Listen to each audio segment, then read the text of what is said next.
Assalamualaikum warahmatullahi jaradu wablahati jemalan iba uronyo pantun don bala di dalam kisah Cun Kamaria Mangsulam hacelun nekenalan Mangsulun tuan lun meturi Nama ulunnya Fajar Kurniawan Dari Blang Lumpang ba channel kopi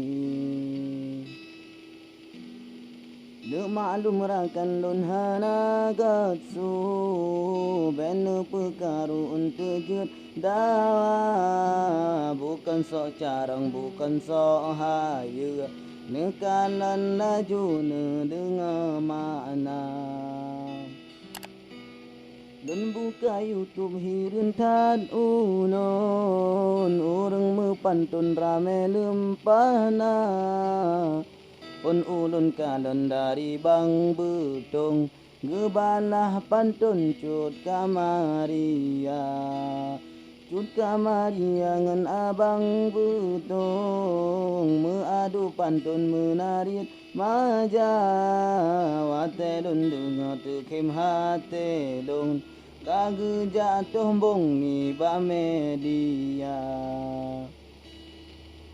Pakan kemenan hai Abang Betong Pakan rot pantun pega abang Ngan Kamaria bawa hati jantung Pakan rada pantun pega cinta Napadum ura gebalah langsung Dari Cut Kalun Cut Kamaria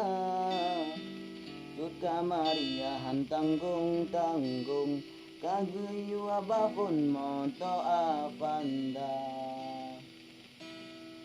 Hana muho kakagadah ujung Di Abang Betong katinggai nama Hana muho kagagejarawon Susah Bang Betong pike afanda Napadum uro lengan berlalu Na apalahu gejak mecuca Pakan digomnyan gejak pekaru Metanta tepua gebahu haba Alahai apa be ikut jampu Bene pekaru Cut Kamaria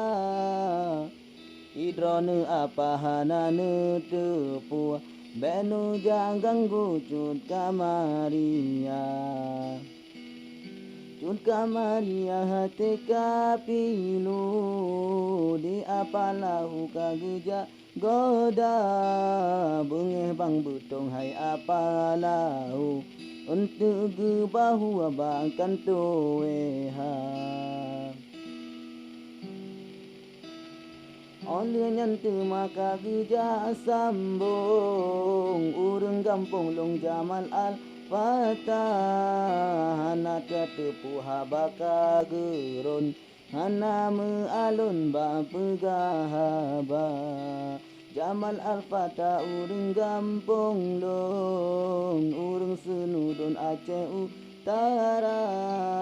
Ilhab digomnyan macam pegambung Di dalam pantun gemesuara Awai kon gomnyan carang mepantun Masa ubilun gerangkai kata Toko mebuso abeh ge ato Moto fajero pih ge petaba Enok dile ulun mepantun Haba dari lun kemandum syara Lun laken meahni barakan lun Kalun sebut nan ba narit maja Ulun akhiri pantun lun dile Menyanawa teta sambung lima Ba mandum rakan meahlun lake Yang pun metente Cut Kamaria Bet tua Syaralun nu like, nu komen, and nu subscribe pak channelnya iaitu Kopi TV, Kota Piadah TV, Senudun Aceh Utara. And we're gonna let it